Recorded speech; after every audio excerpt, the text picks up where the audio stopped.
Beleza. Então, gente, muito boa tarde. Bem-vindas ao curso sobre o livro Médico e o Monstro. O livro que foi lançado no último dia 20 de novembro, né, aqui em São Paulo, lá no Memorial da América Latina. O livro se chama O Médico e o Monstro, uma leitura do progressismo latino-americano e seus opostos, de Fábio Luiz Barbosa dos Santos e Daniel Feldman, que estão aqui com a gente para ministrar esse curso, que vai se dividir em 3 aulas, né? Uma hoje, dia 27. A segunda aula vai ser na próxima quarta-feira, dia 1º de dezembro. E a terceira e última aula no dia 4 de dezembro, próximo sábado. Então, a aula de hoje é intitulada O Certo no Errado, Interpretando o Nosso Tempo. Meu nome é Tadeu, sou editor do Elefante, então, mais uma vez, queria agradecer a presença de vocês. E, sem mais delongas, passo a palavra aqui para o Fábio fazer uma pequena consideração inicial e depois já passar para o Daniel para a gente efetivamente começar. Muito obrigado. Qualquer problema que vocês tenham, eu vou tirar minha imagem e meu microfone para não atrapalhar. Também peço a vocês que deixem o microfone mudo, né, enquanto não estiverem falando. A gente vai ter oportunidade, né, Fábio e Daniel, de perguntas, obviamente, debate após a exposição inicial dos autores. Então, a gente encoraja, né, que vocês participem. O curso vai ser muito mais legal com a participação de vocês.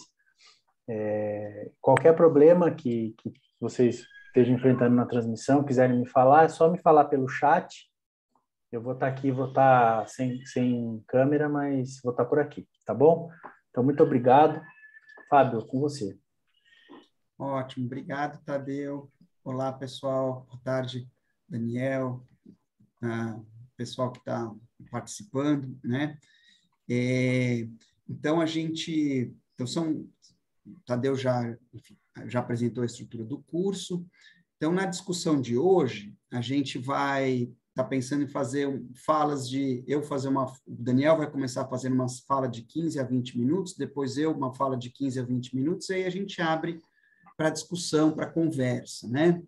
Então, o título, né, da discussão de hoje é essa ideia do certo no errado. Eu não sei se vocês começaram a ler o livro, mas logo na introdução a gente procura explicar essa ideia, né, fazendo uma analogia com essa, uma expressão que vem do PCC, né, que eles se consideram, enfim, né, como uma organização. Eles têm toda uma ética, né, mas uma ética dentro da marginalidade, da criminalidade, né? Então, um pouco a analogia que a gente quis construir aí, ela tem 2 sentidos, né? Um primeiro é quando a gente olha para o caso brasileiro, né, que é o foco desse prefácio, dessa introdução, né?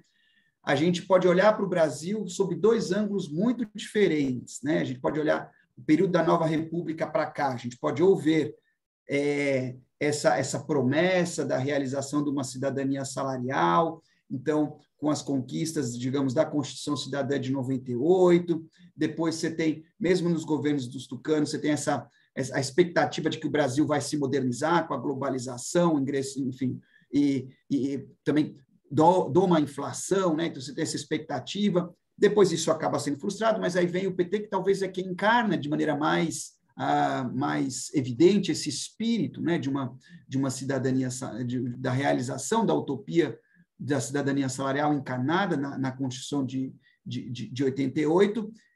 Esse é um jeito de olhar, né?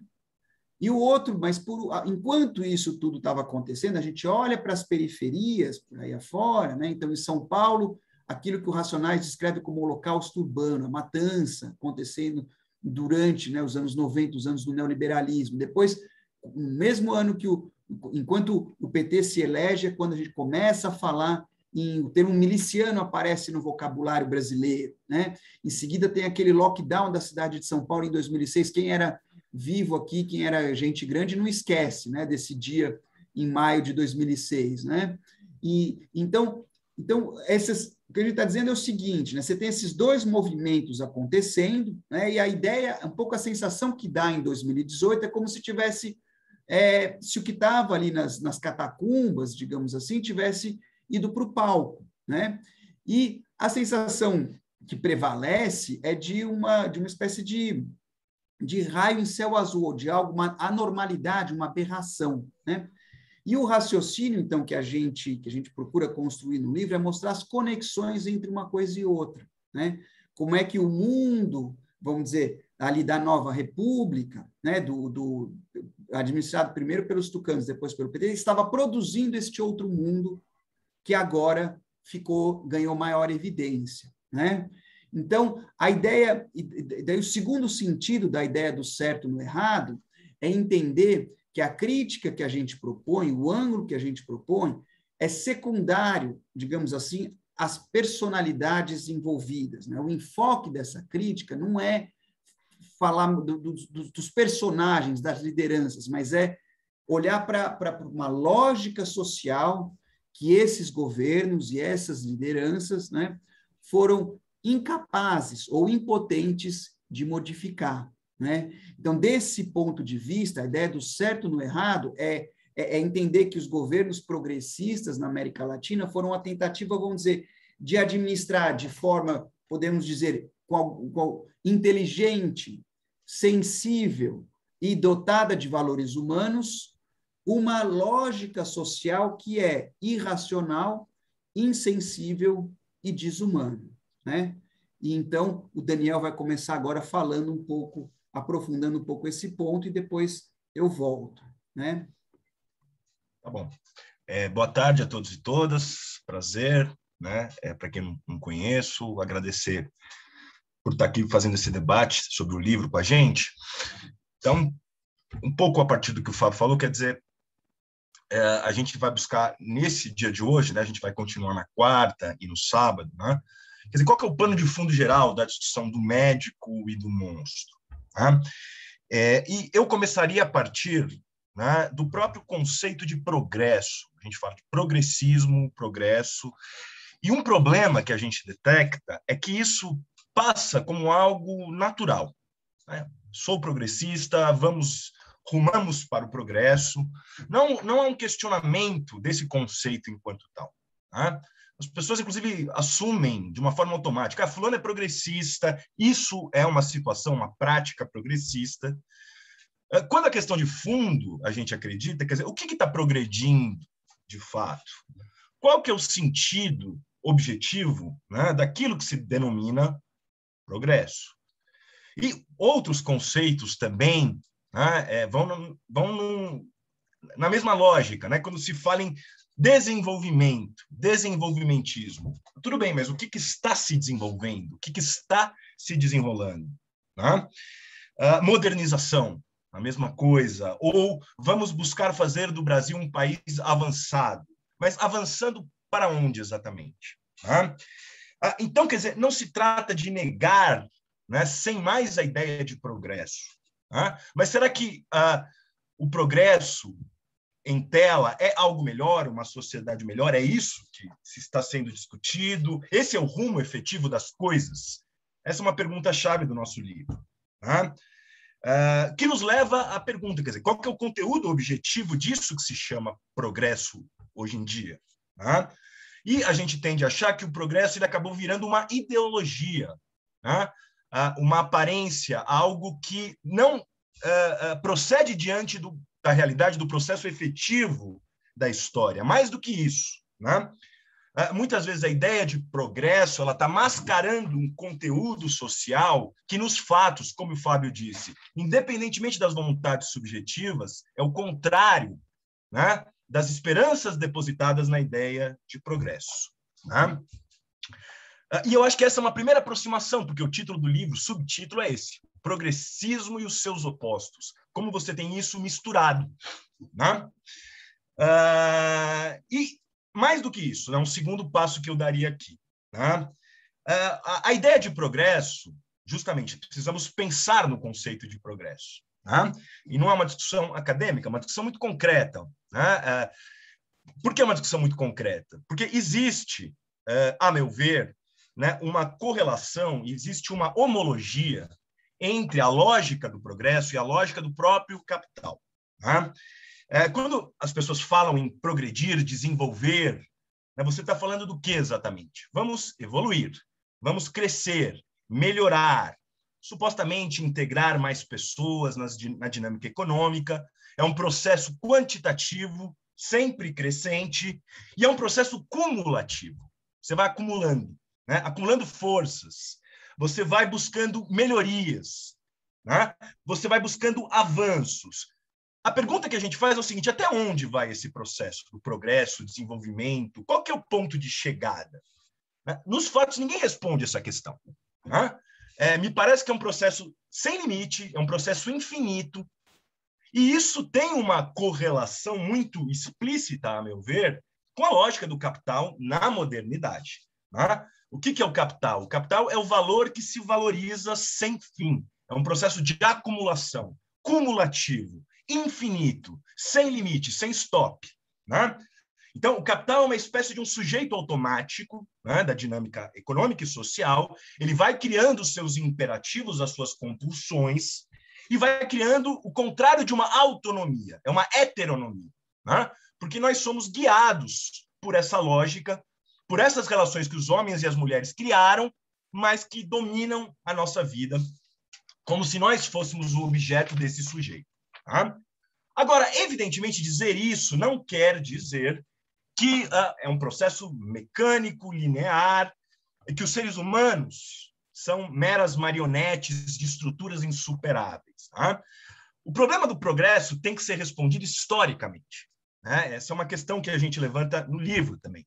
Porque se a gente olha para o século XX, né, houve momentos que parecia factível que esse ímpeto da acumulação, crescimento, desenvolvimento das forças produtivas, modernização, ele poderia ser domado e dirigido para objetivos desejados socialmente. Tá? Então, a ideia das sociedades, até uma ideia que está no Celso Furtado, né? As sociedades coordenarem o processo da tecnologia, do desenvolvimento econômico, em prol de determinadas ideias nobres, digamos assim. Né? Integração social, formação nacional, direitos, cidadania, democracia, a ideia de uma sociedade salarial. Tudo isso, de alguma forma, pareceu factível, estava no horizonte. Né? Aliás, a força do antigo progressismo latino-americano do século XX, etc., e tal, estava nisso. É óbvio que, retrospectivamente, a gente sabe que esse processo gerou ilusões, e não foi aquilo que se esperava, e hoje a gente vive uma situação, para usar a expressão do Chico de Oliveira, né? Não só talvez o subdesenvolvimento prossegue, se agudiza com novas facetas, mas talvez seja o caso, né, de ter saudade do subdesenvolvimento que ainda você tinha, isso que é fundamental. Você tinha um horizonte histórico, uma expectativa ascensional de melhorias. Né? E é o contrário de hoje, né? Para usar a expressão do professor Paulo Arantes, quer dizer, é uma situação que a história ela parece ter claramente um sentido decrescente. Juntamente com isso, as expectativas de melhoras, de transformações, de novas formas de vida. Né? Agora, essa ideia ela tem uma história. Né? A ideia de uma ascensão, de um destino histórico positivo que anima a luta contra a superação do subdesenvolvimento na América Latina e que, inclusive, os socialistas mais radicais, né, digamos, abraçavam essa luta com uma série de ideias, conceitos que hoje nos parecem obsoletos. Né? A própria ideia do progresso, da modernização, do nacional, né, que animava, inclusive, os setores mais radicais, né, da esquerda latino-americana. E isso tem ligação, né, partindo para uma segunda parte dessa reflexão, quer dizer, pensar progresso é pensar as condições históricas para tanto. Né? E as condições históricas para tanto elas têm mudado nas últimas décadas. Então, toda essa discussão ela é indissociável, né? Assim como a lógica do progresso, do desenvolvimento tem, né, uma correlação, uma homologia com a lógica do capital, também esses conceitos têm que ser repensados a partir de uma crise estrutural do capitalismo que vai se iniciar nos anos 70, né, e que nos obriga a não ter um pensamento restauracionista, pensando na antiga chave, mas sim encarar a realidade e ver os desafios para uma prática transformadora. Né? Então, acreditamos que existe uma crise permanente do capitalismo, não é meramente uma crise cíclica de subidas e descidas, é uma crise permanente. A dinâmica do capital enquanto tal, quer dizer, a reprodução, a lógica, vamos acumular, empregar mais gente, fazer crescer a economia, ela está estancada no mundo inteiro nas últimas décadas. Tá? Creio que isso tem a ver com uma dinâmica que o próprio capital institui. Né? O capital ele é a contradição em si. O Marx dizia a contradição em processo. Né? O próprio movimento do capital, né, ele tende a tornar o trabalho vivo, né, relativamente obsoleto para produzir riqueza, produtos. Mas o próprio capital não consegue se valorizar, se expandir sem esse trabalho vivo, sem essa mais-valia, sem a exploração do trabalho. Tá? Independentemente dessa discussão em si, o que me parece incontestável, quer dizer, olha, você tem pouco crescimento, destruição de empregos e degradação do mundo do trabalho, porque as pessoas, de alguma forma, precisam trabalhar, não é que elas trabalham menos, mas elas trabalham em condições mais precárias, estados endividados, famílias endividadas, né? O crédito, né? Sendo um motor desse capitalismo, que cada vez mais precisa acelerar, por estar em crise, acelerar a sua lógica, o seu processo, o que implica em mais destruição ambiental, o que implica em processos de obsolescência planejada, intensificação das supostas necessidades de consumo, que vai destruindo o mundo, crises recorrentes, né, que a gente vai vendo, e cada vez mais globais e mais intensas essas crises econômicas dessa lógica. Um capitalismo, né, onde a financeirização, né, ela acabou virando, digamos, um motor derradeiro do próprio capitalismo, bolhas de crédito, de ativos, de imóveis. É uma dinâmica curto-prazista que o capital vai, né, buscando implementar, que já dura no longuíssimo prazo. Né? Essa é uma questão que a gente levanta. E mais do que isso, né? Quer dizer, quando a gente pensa então, nessa crise, você tem uma dinâmica do capital, eu falei o capital como um sujeito automático, mas é uma crise do capital, mas ao mesmo tempo é uma crise do trabalho, justamente, quer dizer, o trabalho, justamente porque ele vai ficando mais obsoleto, ele é mais degradado, você tem mais concorrência, você tem menos oportunidades de integrar as pessoas de uma forma sustentável, minimamente digna. Então, é uma crise tripla, porque é do capital, é do trabalho e do Estado ao mesmo tempo. Né? O Estado ele pode até tentar regular, mitigar certos processos, mas o Estado não pode substituir a fraqueza da dinâmica do capital.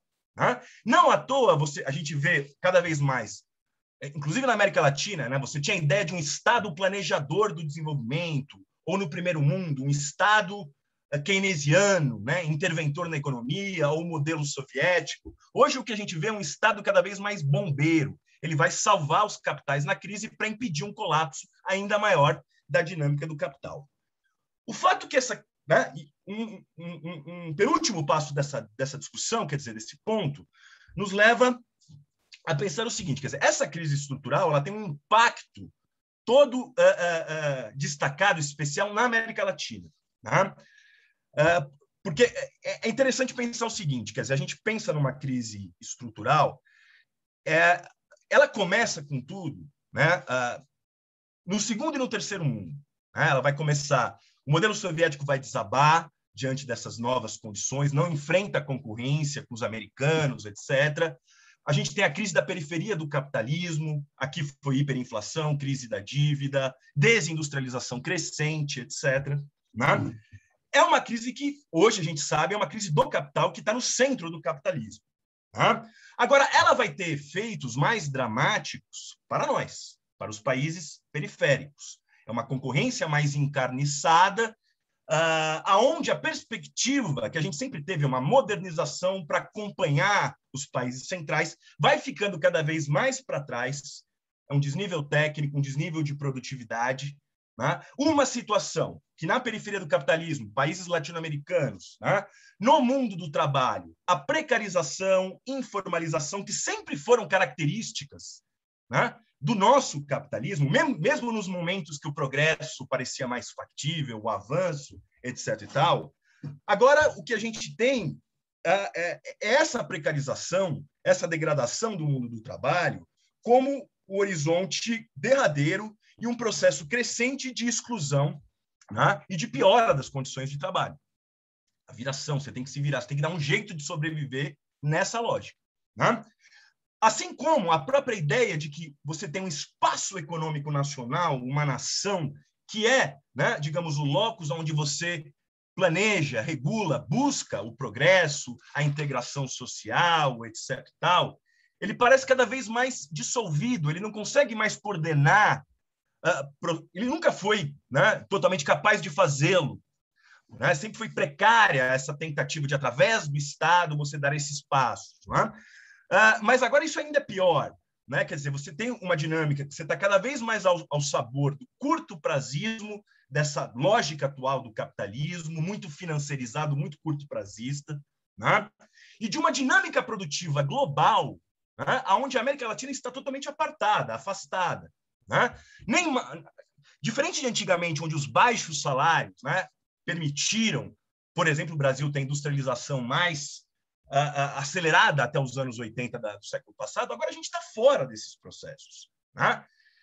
Então, quer dizer, num determinado momento, essa é uma frase do Robert Schwartz, quer dizer, o desenvolvimentismo, que era uma boa ideia, acabou o dinheiro. Né? Isso foi nos anos 80, nos anos 90. E, na verdade, o que a gente busca discutir no nosso livro também, né, é que a gente tem um capitalismo, né, que depende de uma prosperidade simulada no mundo inteiro. Né? Você tem bolhas de crédito cada vez mais intensas. Num determinado momento, né, na década de 2000, olha, isso gerou, né, um crescimento da economia global, incentivou a China, você teve um boom das commodities aqui, você teve entradas substanciais de capital externo, etc. O dinheiro voltou. Né? Só que o dinheiro voltou numa perspectiva de curto prazo, e o que no máximo que isso possibilitou, a nosso ver, foi uma simulação de uma volta de um desenvolvimento. Né? Então, uma espécie de uma construção nacional, se voltou a falar em construção nacional, mas isso era um processo que tinha pés de barro, era um processo que dependia de um momento específico de bom humor no capital global. Né? Então, o progressismo na América Latina, apesar de muitas vezes de um discurso anti-imperialista, anti-império, ele dependeu de uma prosperidade desse capital, cada vez mais afeito a crises. Esse é um aspecto crucial, né? Ao contrário dos discursos pró-independência, etc. E tal. Indo para a conclusão, né? Quer dizer, essa situação nos faz pensar o seguinte, né? O que a gente tem concretamente? A gente tem uma situação que, nos países que a gente buscou estudar, né, você não tem, objetivamente, nos fatos, a despeito dos discursos, um Estado que planeja para o progresso. Tá? O discurso é esse: progresso, projeto nacional. Mas, no fundo, o que acontece, você tem um Estado que ele vai sancionar, né, ele vai endossar aquilo que é possível em termos de acumulação de capital nesse canto do mundo. É uma espécie de linha de menor resistência, que no Brasil e na América Latina, o que tem prosperado é o extrativismo. É só ver hoje. Hoje, no Brasil, 70% das exportações brasileiras são commodities. Voltamos à dinâmica pré-anos 30 no Brasil. Tá? Então, extrativismo, mineral, agrícola, etc. e tal, processos de acumulação por despossessão, porque, na verdade, o que está em jogo não é um processo de expandir a criação de riqueza, mas sim formas de acumulação por despossessão. O que significa isso? Maneiras de você monopolizar ou tomar fontes de riqueza já existentes. A privatização, seja de empresas da Previdência, dívida pública, endividamento das famílias. Aliás, uma coisa impressionante, né? A economia está totalmente desabada nesse ano de 2021 no Brasil, e como crédito às famílias, ele tem crescido. Mas tem crescido porque é a única forma de você manter as pessoas tendo renda. Você vai endividando, sobretudo os mais pobres no Brasil. Né? Então, esses processos, né, rentistas, né, quer dizer, que você busca se apropriar de uma riqueza que já existe, ou práticas ainda deliberadamente ilegais, degradadas, corrupção, né, que prosperam como um todo. Isso tem, quer dizer, esses processos, inclusive ilegais, têm uma origem sistêmica. Essa busca você precisa acumular capital, mas não tem como acumular normalmente. Você vai ter que ir para algum lugar. Né? E a consequência disso é que esse Estado, né, óbvio que há diferenças entre um governo de extrema-direita e um governo de esquerda, mas nenhum deles consegue fugir de uma lógica, que o Estado, diante de um processo de exclusão social crescente, ele é cada vez mais repressivo, mais encarcerador, né? Ele é cada vez mais decomposto, inclusive, porque ele vai se subordinar a esses processos extrativistas por despossessão de corrupção, né? Milícia, negociata e tudo mais, e aonde, no máximo, quando for possível, quando a situação global favorecer, você pode fazer certas políticas de alívio, ampliar o crédito, né? É uma no cravo e uma na ferradura. Então, a pergunta que a gente faz, será que isso é progresso de fato ou isso é uma ideologia, né? Que nos impede de encarar, né, não aquilo que está no discurso dos políticos, mas de que forma o capitalismo tem se reproduzido, a sociedade tem se reproduzido no Brasil e na América Latina. Né? E para concluir, né, essa coisa do horizonte do progresso, uma coisa fundamental que sempre quando a gente pensou em modernização, desenvolvimento e progresso, o nosso norte sempre foi os países centrais, os países mais desenvolvidos, né? Da esquerda à direita. Agora a questão é o seguinte, né? Alguns têm trabalhado com a ideia de que, na verdade, a questão não é mais a gente alcançar os países centrais e as suas conquistas, as suas formas de vida. Mas o processo contemporâneo é um processo de periferização do mundo, onde, inclusive, os países centrais também estão vivendo processos de barbarização, de degradação social, que pareciam privilégio, entre aspas, nossos. Né? Tanto no plano econômico, social, mas também no plano político. Né? Então, a invasão do Capitólio, do Trump, é uma expressão, digamos, de um golpismo que sempre fez parte da fragilidade nossa aqui da América Latina, do que foi a violência, o autoritarismo. Então, quer dizer, o que é progresso? É progredir para onde exatamente? Né? Isso também ajuda a problematizar essa questão. Já falei aqui meus 18 minutos, tá? Vou passar aqui a bola para o Fábio, que vai continuar essa discussão. Obrigado. Maravilha, Daniel. Então, o Daniel coloca o pano de fundo, digamos assim, global, no qual nós estamos, né? A América Latina está, e é o pano de fundo no qual acontece a onda progressista. Né? Então, o que a gente chama da onda progressista? É a eleição desse conjunto de governos identificados, vamos dizer, com a esquerda ou com a centro-esquerda, né? Entre o final do século XX e o começo do século XXI. Então, é o Chávez na Venezuela, o Lula no Brasil, Kirchner na Argentina, o Evo Morales na Bolívia, Correa no Equador, Lugo no Paraguai, assim por diante. Né?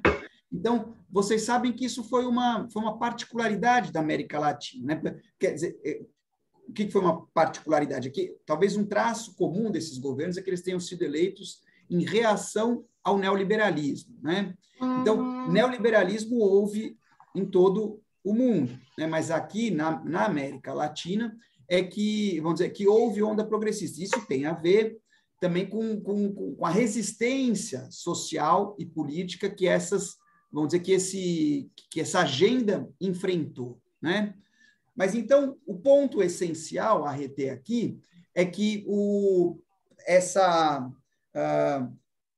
progressismo é eleito, portanto, no contexto, tem como pano de fundo essa dinâmica social e econômica, uma dinâmica social e econômica que antecede muito esses governos, né? Essa crise estrutural que o Daniel está falando, uma crise, vamos dizer, do capital, que é também uma crise do trabalho e do Estado, é algo que é mais perceptível a partir dos anos 70. Né?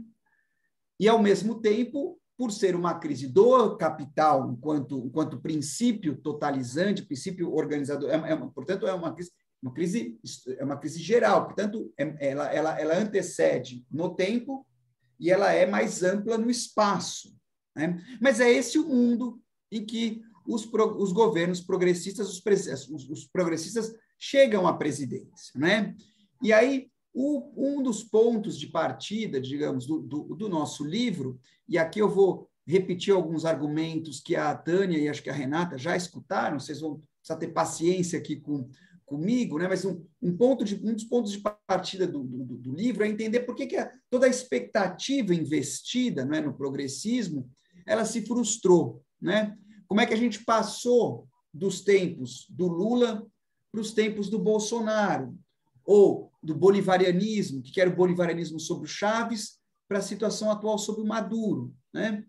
Então, vocês devem saber, o campo progressista tem uma linha de explicação, na qual o peso maior vai ser colocado no que a gente pode descrever como os inimigos de sempre, né? Que são os Estados Unidos e as elites entreguistas latino-americanas. A gente, no livro, né, a gente entende que não é que esses aspectos eles estejam ausentes, mas eles não são decisivos. Eles não são decisivos para explicar, por exemplo, a deposição do Lugo no Paraguai. Não é pelos Estados Unidos que você vai entender isso, né?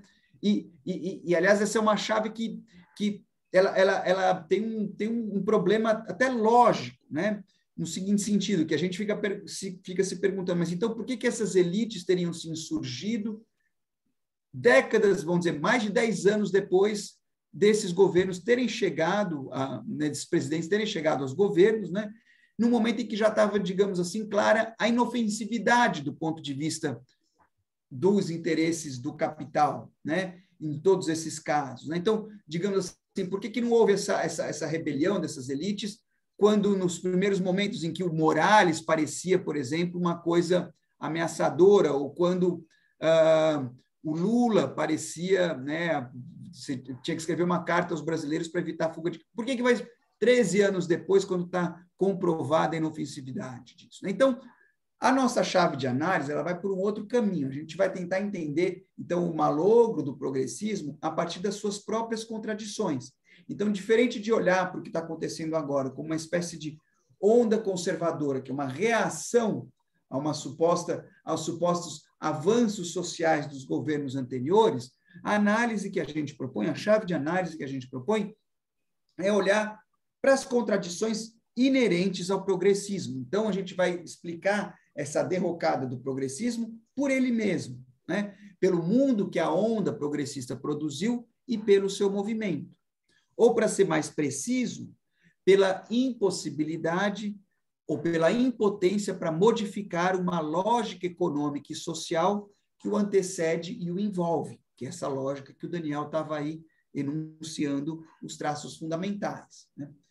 Então, essas contradições do progressismo, elas podem ser sintetizadas em 3 oxímoros, que são as ideias da contenção aceleracionista, um progressismo regressivo e um neoliberalismo inclusivo. O que é um oxímoro? Um oxímoro é uma contradição nos próprios termos. Então, quando a gente fala, por exemplo, em neoliberalismo inclusivo, se a gente entende que a sociabilidade neoliberal é uma máquina de produção de exclusão social, né? Como é que a gente vai falar num neoliberalismo inclusivo? A ideia de você incluir na exclusão, né? Vocês estão entendendo? Então, essa é a ideia de um oxímoro, né? Então, eu vou falar um pouco de cada um deles, começando por essa ideia da contenção, porque eles são esses 3 oxímoros, é a chave que a gente propõe para olhar o progressismo. Vou começar falando da contenção aceleracionista, que é talvez o que é mais assim contraintuitivo, né? E para falar dele, eu vou falar mais do exemplo brasileiro, que é o que todos nós temos mais familiaridade, acho que ajuda a ilustrar, né? Então, qual que é o drama? Então, eu estava dizendo assim, então o progressismo ele é eleito nesse contexto de uma crise estrutural que é mais ampla, que antecede no tempo, mais ampla no espaço, quando a gente olha, podemos dizer assim, que é um movimento corrosivo da sociedade, um movimento que é corrosivo em que esse mundo da carteira assinada e do estado de bem-estar social vai sendo corroído, né, ou vai se tornando anacrônico, né? Os pilares do que seria a utopia de uma cidadania salarial, então, amparada de um lado num trabalho estável e, de outro lado, em direitos sociais amparados pelo Estado, isso tudo vai sendo corroído. Então, esse movimento de corrosão, né, a gente pode olhar, entender o progressismo como uma tentativa de conter este movimento de corrosão, né? E por que eu estou falando conter? É porque os governos progressistas eles não vão endereçar, vamos dizer, a raiz estrutural desse movimento, que no caso da América Latina tem a ver com a dupla articulação entre assimetria social, desigualdade social e dependência. Então, eles não vão na raiz, né? Mas eles vão procurar mitigar os efeitos dessa dinâmica social. Como é que você maneira isso, né? Só que qual é o drama, né? O drama é que essa tentativa da contenção da corrosão social, ela termina provocando uma aceleração dessa mesma dinâmica. E por quê?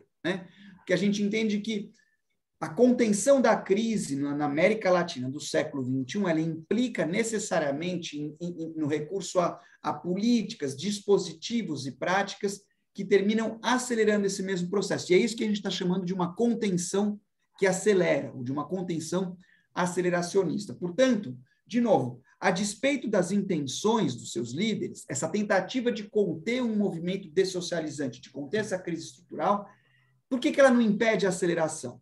Porque a contenção, ela implica em fortalecer justamente aquilo que se pretende conter. Vou dar alguns exemplos a partir do caso brasileiro para ilustrar. Então, vocês lembram que o Lula, no seu primeiro mandato, ele mandou o general Augusto Heleno como chefe da MINUSTAH, a missão de paz da ONU no Haiti. Esse envolvimento brasileiro ele foi pensado na ótica de fazer do Brasil um jogador global, um global player, como se diz nas relações internacionais. Agora, por outro lado, vocês sabem que os militares eles enxergaram na ilha uma oportunidade de treino e experimentação de técnicas de gestão e disciplinamento violenta de populações empobrecidas. Aí esses militares voltam para casa convencidos de que podiam e era necessário implementar essas técnicas no plano doméstico, para que o Brasil evitasse de ser um Haiti. Ao mesmo tempo, crescia aqui a demanda por as chamadas missões de garantia da lei e da ordem, seja do governo federal, por exemplo, nas Olimpíadas, ou na visita do Papa, ou na Copa do Mundo. Então, o que são essas missões de garantia da lei e da ordem? São momentos de excepcionalidade que justificam uma intervenção militar em assuntos que deveriam, vamos dizer, que tem a ver com questão de segurança interna, portanto, que seriam da alçada da polícia. Ao mesmo tempo, também governadores, no plano estadual, querendo mostrar uma política de mão dura para o seu eleitorado, também reivindicam essas GLOs, e, portanto, a intervenção militar. E isso, então, por outro lado, vai fortalecendo, vamos dizer, o poder de barganha dos militares. Então, qual é o resultado deste movimento? É que esses militares que o Lula pretendeu, que o petismo pretendeu incorporar como parte de um projeto de Brasil como um jogador global, terminaram, num segundo momento, servindo de esteio do governo Bolsonaro, formaram o primeiro escalão do governo Bolsonaro. Só que esses militares, esse é o ponto, essa participação civil dos militares, eles foram, para a gente usar um anglicismo, eles foram empoderados pelo próprio governo petista. Então, e daí, no segundo momento, os militares são empoderados pelo governo petista, que pretende fazer deles parte desse projeto de um global player. No segundo momento, eles estão sendo o esteio do governo que é identificado com uma política oposta a essa, a política, vamos dizer, de entreguismo, de subserviência automática aos Estados Unidos. Então, o Augusto Heleno, que comandou a MINUSTAH, foi depois chefiar a inteligência no governo Bolsonaro, enquanto que a gente pode pensar, por exemplo, no ministro da Defesa do Bolsonaro, Fernando Azevedo e Silva, que tinha sido nomeado pela Dilma para comandar a Autoridade Olímpica no Rio de Janeiro, em 2013. Só que essas conexões entre o ideal de, digamos assim, um Brasil potência, e uma gestão armada da vida social, elas vão para além dessa valorização civil dos militares praticada pelo petismo e vamos dizer, impulsionada, levada a uma outra dimensão no governo atual. O pano de fundo disso é uma diluição das fronteiras entre a militarização da vida e a assistência social, que se misturaram que nem areia e cimento nos anos petistas. Afinal de contas, essas intervenções militares no Haiti, como no Rio de Janeiro, elas se transvestem de trabalho social, num mundo em que a ação militar ela se tornou uma espécie de trabalho social armado, um trabalho social armado que visa pacificar populações. Então, o outro lado disso que o Paulo Arantes tem chamado de operações de contra-insurgência, que são repaginadas como política pública de pacificação, o outro lado dessas, por exemplo, as UPPs, é a atuação de militantes, de uma geração de militantes que foram treinados na discussão, formulação e implementação de políticas públicas, nos anos da democratização, ou da abertura democrática, né? Essas pessoas que daí, então, vão atuar como representantes, seja do Estado, seja do partido, de ONGs ou das comunidades, nesses processos. Então, é o outro lado da intervenção militar, né? Então, qual é o ponto que eu quero chamar a atenção aqui? É que coerção armada e serviço social se deram as mãos no Brasil petista para produzir não a paz, mas uma pacificação, né? Então, o ponto essencial aqui que eu quero chamar a atenção é que a inclusividade petista nunca foi o contrário do punitivismo bolsonarista, né? Mas essa inclusividade petista, ela sempre pressupôs, complementou e reforçou o punitivismo. E também vice-versa, como a gente vai ver em outra discussão aqui do curso. O que eu quero dizer com vice-versa? Pensem vocês no governo Bolsonaro sobre a pandemia, que multiplicou por 4 o valor e o alcance do que era o Bolsa Família, né? No auxílio emergencial da pandemia, que era a política social que mais orgulhava, digamos assim, os anos petistas, né? Então, de novo, o que eu estou procurando mostrar é que são relações de oposição. Não estou falando que são a mesma coisa, mas relações, uma pressupõe a outra. É diferente de uma contradição. Uma contradição é uma incompatibilidade entre os termos. Uma oposição, né, é uma relação que pode ser no limite de complementariedade, né? Portanto, então, a contradição dessa lógica, né, em que a tentativa progressista de conter este movimento dessocializante que o antecede e o envolve, né, mais amplo e mais anterior no tempo, mas essa tentativa de conter implica justamente fortalecer aquilo que se pretende conter, ela também pode ser constatada por vários exemplos superficiais. Pensem, por exemplo, no Henrique Meirelles, né, que vocês sabem foi presidente mundial do Bank Boston, depois deputado tucano eleito em 2002, mas que teve que renunciar ao seu mandato para ser presidente do Banco Central durante o governo Lula. E por quê? Qual foi a ideia? Ele foi presidente por 8 anos, 2 mandatos, né? E por quê? A ideia era conter a chantagem do capital financeiro que ameaçava deixar o país, ou ameaçava, enfim, crise. Então, o Henrique Meirelles entra no governo para conter uma ameaça de crise financeira. E, num outro momento, o Henrique Meirelles termina como ministro da Fazenda do governo Temer, né? E depois vai ser o candidato à presidência desse partido, do então MDB, né? Ou pensem vocês no plano político, né? A tentativa do governo Lula, né, tentou fazer ligação direta com o chamado baixo clero do Congresso. Isso desatou o escândalo do mensalão. Como é que eles responderam? Responderam com mais espaço para o PMDB no governo. E parte dessa política envolveu nomear o Michel Temer 2 vezes como vice-presidente da chapa da Dilma, né? E por que isso? E daí, o Michel Temer, que depois todos sabem, acabou sendo o conspirador principal do golpe, né? Portanto, de novo, a tentativa, a engenharia que se faz para conter a crise política do mensalão, então, para conter a crise, você bota PMDB.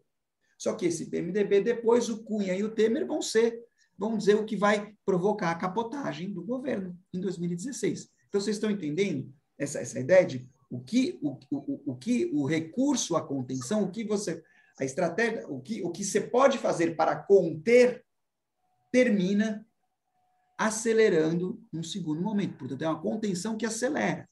Vocês pensem, por exemplo, também no apoio das lideranças neopentecostais ou do cristianismo conservador de forma geral aos governos petistas, né, que implicou em recuos na agenda governamental, implicou em, por exemplo, nomear alguém como Marcelo Crivella, ministro do governo Dilma, portanto, o catapulta na política, e depois ele vai ser candidato a prefeito no Rio, a vencer um dos únicos candidatos à esquerda que chegou no segundo turno em 2016, um mês depois da deposição da Dilma, derrotando Marcelo Freixo, né? Ou vocês pensem nas construtoras que não hesitaram em mandar para a prisão em delações reais ou imaginadas aqueles que tinham aberto caminho para ganhar dinheiro como nunca, né? Como uma espécie, assentando as fundações do que seria o projeto, a ideologia do neodesenvolvimentismo petista que a gente também discute no livro. Ou pensem nos jovens, né, que encararam o precariado, aqueles empregos que pagavam entre 1 e 1,5 salário mínimo, que foi mais de 90% dos empregos criados durante o período petista, né? Mas encaravam isso como uma etapa provisória de uma ascensão social que passava, de um lado, pela universidade privada, né? Então, ProUni, FIES, assim por diante, e, por outro lado, passava pelo crédito, né? Que o Daniel já falou. Mas essa juventude, que de 2014 em diante era atingida em cheio pela crise econômica e pelo desemprego, e aí, então, essa esperança se transforma em ódio. Ou pensem, finalmente, nos movimentos sociais, né, que foram envolvidas por políticas que visaram, do ponto de vista, vamos dizer, da lógica do governo, neutralizar a combatividade desses movimentos, em lugar de implementar as bandeiras históricas deles, por exemplo, reforma agrária ou reforma urbana, e o resultado disso, 13 anos depois, é um campo popular dividido, apassivado, desprestigiado e debilitado. Portanto, em resumo, os militares, os bancos, o PMDB, o Temer, os evangélicos, a empreiteira, o empreendedorismo, a passividade. O ponto é, tudo isso foi alimentado e cultivado no seu momento pelos governos petistas, né? Daí, então, que nesse quadro, a gente entende que a figura de imagem mais adequada para entender a passagem do lulismo para o bolsonarismo não é uma espécie de cavalo de pau na história, não é uma guinada de 180 graus, mas é uma espécie de metástase, não é uma figura de imagem que vem, vamos dizer, do câncer. Não é? Qual é a ideia aqui? A ideia é que essas forças e interesses corrosivos, cujo poder nunca foi desafiado na raiz, né, mas que pareciam contidos na política petista, num segundo momento eles se espalham de forma incontestável pelo tecido nacional, né? Então, a gente percebe isso, explicita, então, essa dinâmica da contenção aceleracionista, né, em que o progressismo petista, a despeito das intenções, acaba se transformando, acaba produzindo as condições do seu oposto, né? E, de novo, não estamos falando de uma escolha racional de agentes históricos, não é uma traição. A questão aqui é a imposição irracional, cega e impessoal dessa lógica da produção do valor no governo das pessoas numa época de crise de valorização do valor, né, que o Daniel estava falando aí no começo. Essa é a primeira ideia. A segunda ideia é progressismo regressivo. Agora eu vou bem mais rápido, né? Então, o progresso, ou que em alguns casos, como no Brasil ou na Argentina, foi chamado de desenvolvimentismo, né, ele se apoiou naquilo que em espanhol eles chamam de extrativismo, né, que é o quê? Que é a intensificação da exploração de riquezas naturais para exportação. Só que em outros tempos, como o Daniel falou, essa exportação primária, ela tinha um horizonte, né, ela prometia, vamos dizer, as divisas, a moeda forte, o dólar necessário para importar maquinária e insumos para um processo de industrialização que prometia incluir a população através do trabalho, gerando a utopia de uma cidadania salarial na periferia, no terceiro mundo. No século XXI, a acumulação por dispossessão ela virou um fim em si. Não tem industrialização, não tem futuro colocado, não tem horizonte, né? Daí, então, que a despeito de ideologias como o neodesenvolvimentismo no Brasil, a desindustrialização se acelerou naquele país que mais tinha se industrializado na América Latina, que é o Brasil, e se acelerou mesmo no período de mais intenso crescimento econômico dos governos do Lula, né? Ao mesmo tempo que no país em que a mudança parecia mais radical, que era a Venezuela, se aprofundou a dependência do petróleo. Então, se a gente olha para os países andinos, a gente vai ver governos que, com uma mão, pautaram os direitos indígenas, o bem viver, e com outra, reintroduziram a dispossessão e a destruição dos meios de vida. Nesse cenário, a pergunta que cabe é, será que no lugar de um progresso, né, o que se viu não teria sido uma regressão, né, um reforço dos aspectos arcaicos, ou a gente poderia dizer dos aspectos coloniais, dessas estruturas econômicas do subcontinente? Ou a gente poderia pensar na linha do que o Daniel estava falando, se, afinal de contas, não é isso que significa progresso no século XXI, progresso que se indissociável do próprio movimento do capital. Quer dizer, o progresso, o que o movimento do capital tem a oferecer na América Latina no século XXI, talvez seja essa regressão da estrutura produtiva, né? Só que esse processo não é uma volta ao passado, porque todos os governos progressistas eles incentivaram uma integração das populações, mas uma integração mediada pelo consumo, né?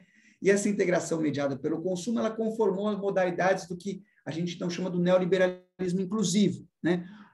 Ou seja, foi uma integração que ao mesmo tempo, corroborou e aprofundou a razão neoliberal. Por quê? Né? A ideia é assim, então, os governos progressistas, eles apostaram na difusão do dinheiro por meio de políticas de transferência de renda condicionada, como, por exemplo, o Banco Mundial, e também pela popularização do crédito, como o Daniel já falou.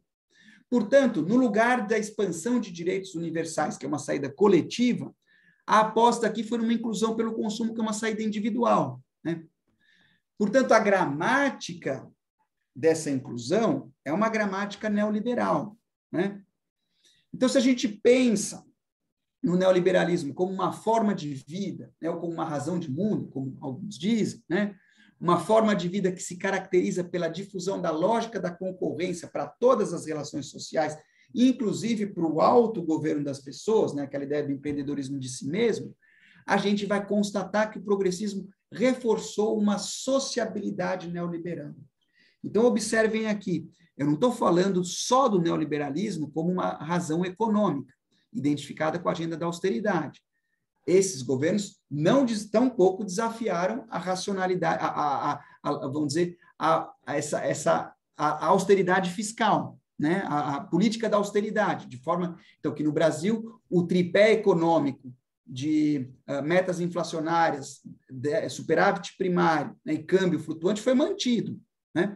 Mas não é isso também, mas nós estamos falando, é um outro nível, estamos falando do ponto de vista da sociabilidade, é um nível que, no nosso entender, como a gente desenvolve no livro, é mais importante, a gente diria, fundamental para entender o tecido social no qual se apoia o bolsonarismo, porque, em outras palavras, né, essa lógica, a sociabilidade neoliberal, ela é uma máquina de produzir ódio, medo e indiferença, e o bolsonarismo vai se apoiar e ser potencializado ao mesmo tempo em que aprofunda essa lógica, mas isso é uma discussão que a gente vai fazer logo nas próximas, ali por diante. Então, só para amarrar, então, contenção aceleracionista, progressismo regressivo e neoliberalismo inclusivo são os três oxímoros, são as três chaves que a gente propõe para entender as contradições do progressismo e entender por que, a despeito das intenções dos governantes, a onda não abriu caminho para um mundo melhor.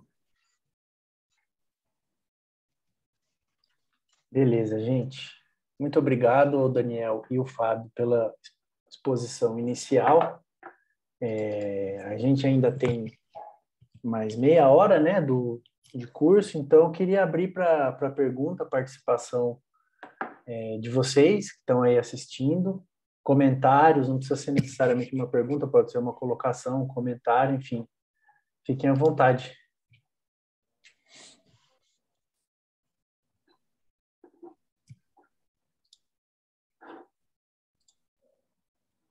Bom, se ninguém for falar, eu tenho uma pergunta.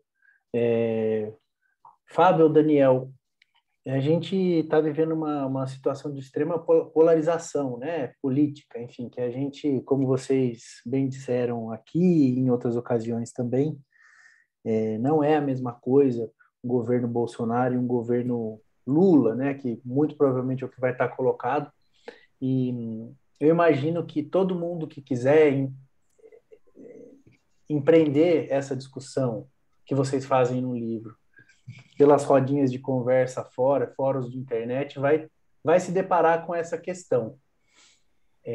Como vocês veem, mais de ordem prática, né? A gente, por mais que a gente concorde como eu concordo com a análise de vocês, que eu acho uma análise brilhante e muito fundamental da gente ter nesse momento, a gente vai ser convocado a decidir uma decisão que é muito diferente uma da outra, né? Enfim, como vocês veem o cenário eleitoral do ano que vem?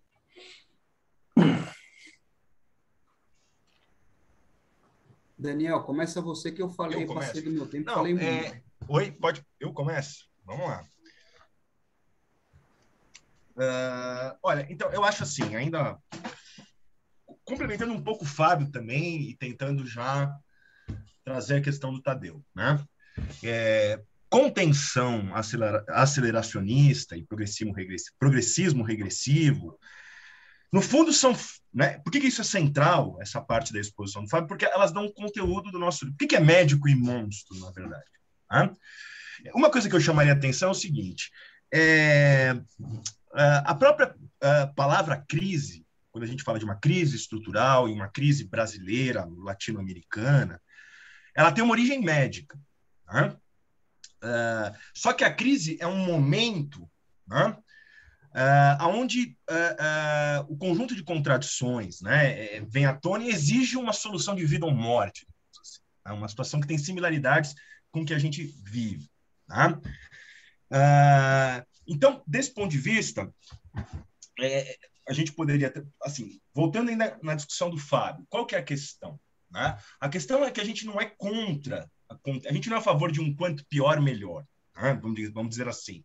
Não é que não se trata de ser contra, bom, um sujeito que não tem renda. Eu sou a favor ou contra que ele tenha crédito para sobreviver? Eu sou a favor. Tá? Agora, se a gente entende que você tem um sentido histórico, vai na aceleração de uma crise capitalista, vai no sentido da regressão, né? Achar que é isso e está bom, né? É uma ilusão. Aí é o progresso como ideologia, é o progresso como farsa. Né?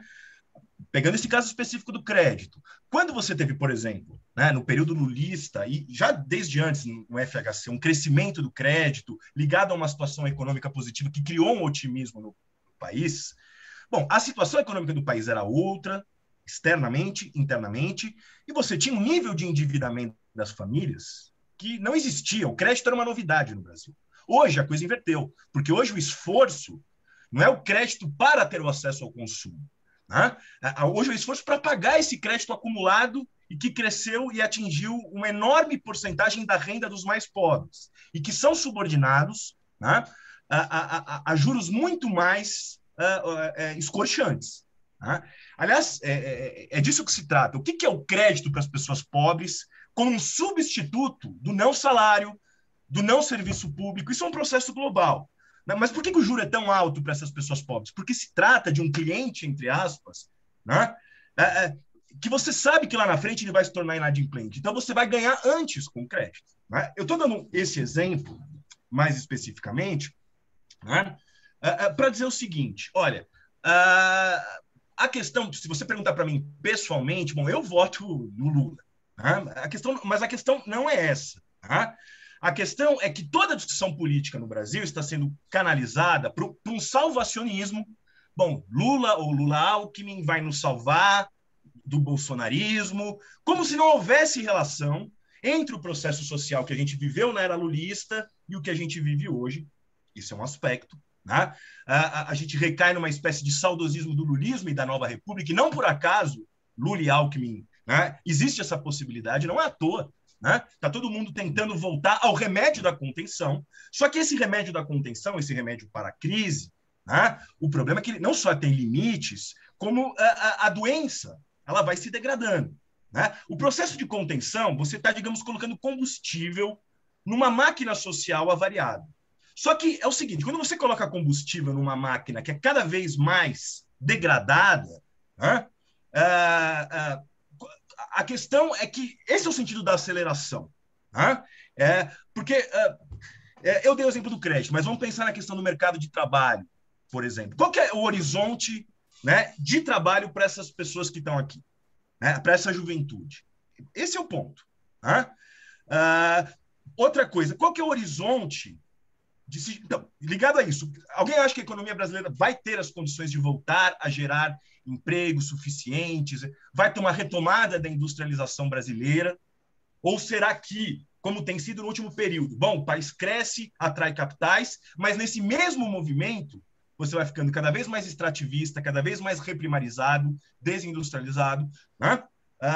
Como o Fábio colocou, quer dizer, mesmo no auge, né, quando o mercado interno brasileiro crescia, né, e você conseguiu gerar bastante emprego nesse processo, era um emprego de mais curto prazo, era um emprego menos protegido. Né?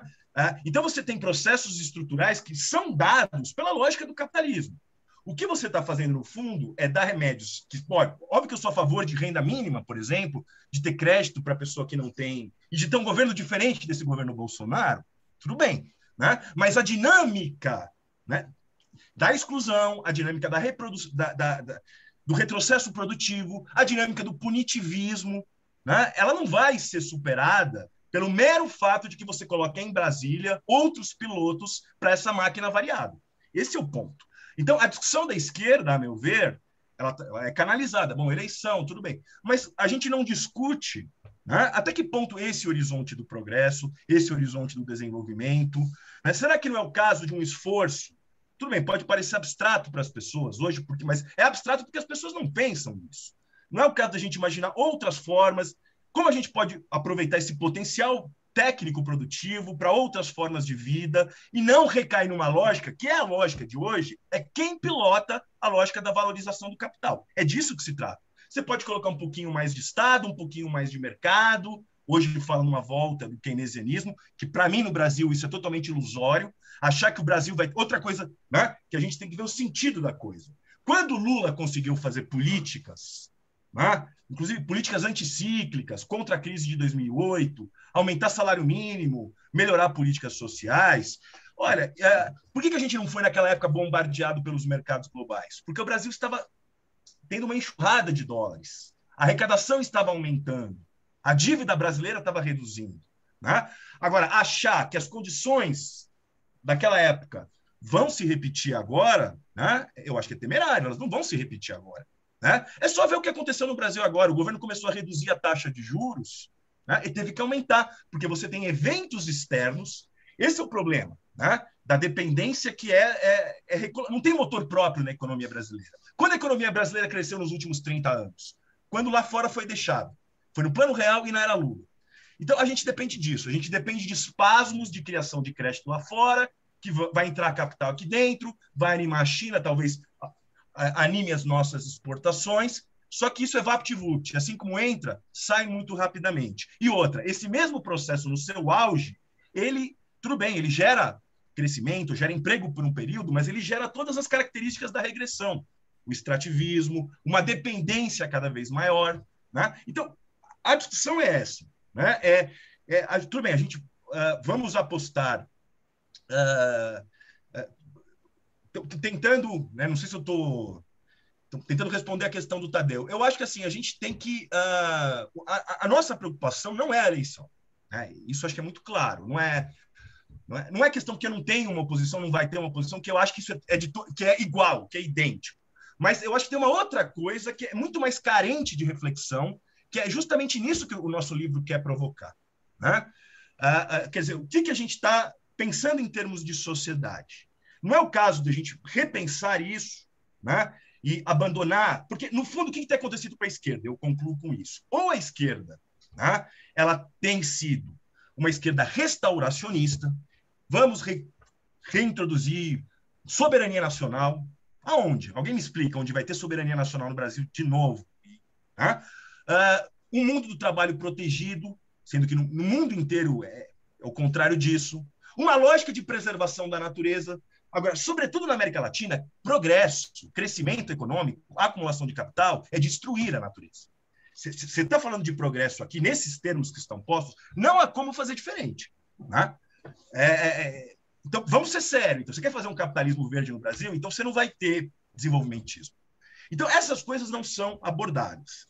Né? Você está querendo restaurar uma dinâmica que já ficou para trás, de um projeto nacional, de uma integração pelo trabalho, que já não existe mais. Precisamos pensar em outras maneiras. Uma crítica à própria forma, ao trabalho em si. Essa é a grande contradição da nossa sociedade. O trabalho, para produzir riqueza, seria cada vez menos necessário. Mas ele é cada vez mais uma obrigação de vida, porque a lógica do valor da mercadoria não cria espaço para as pessoas. Elas têm que se digladiar.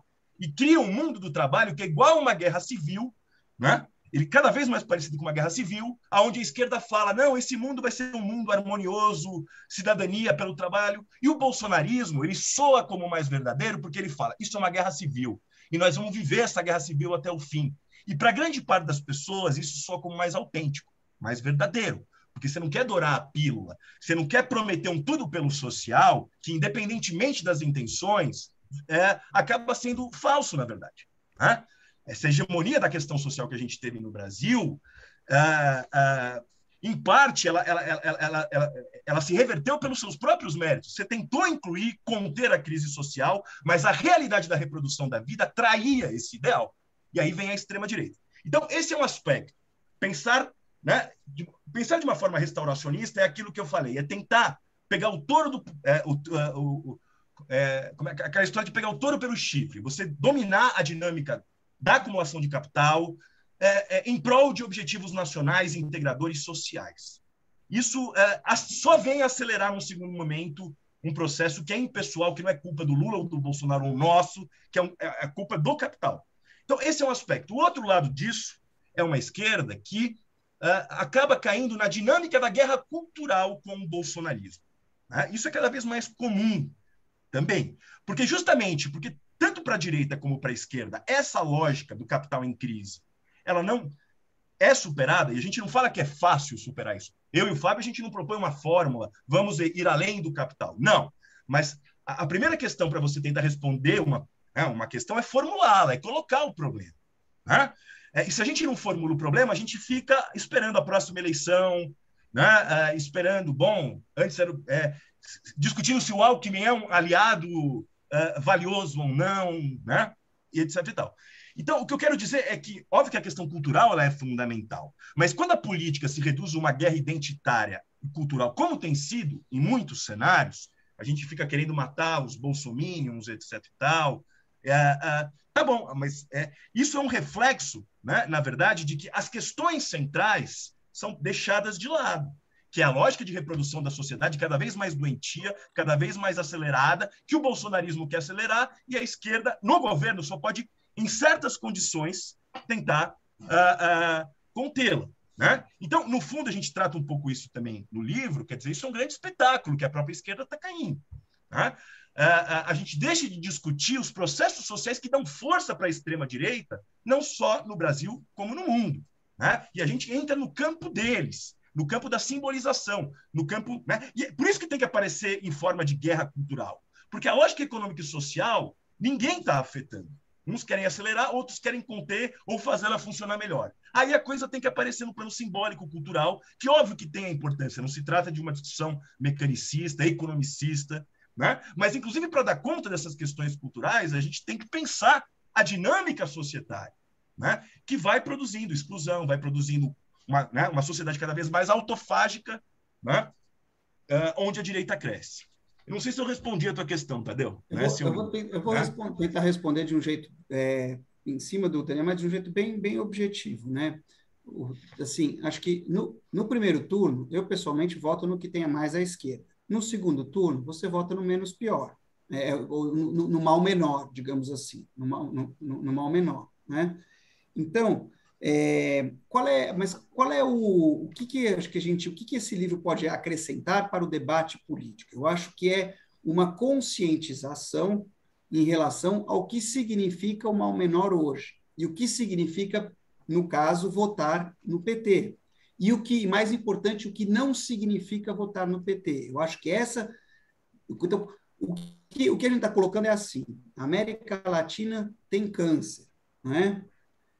Votar no PT, o progressismo oferece, na melhor das hipóteses, uma aspirina, que pode aliviar algum dos sintomas do câncer, mas não vai resolver vamos dizer, a dinâmica social que provoca vamos dizer, que provoca a degradação desse tecido social, né?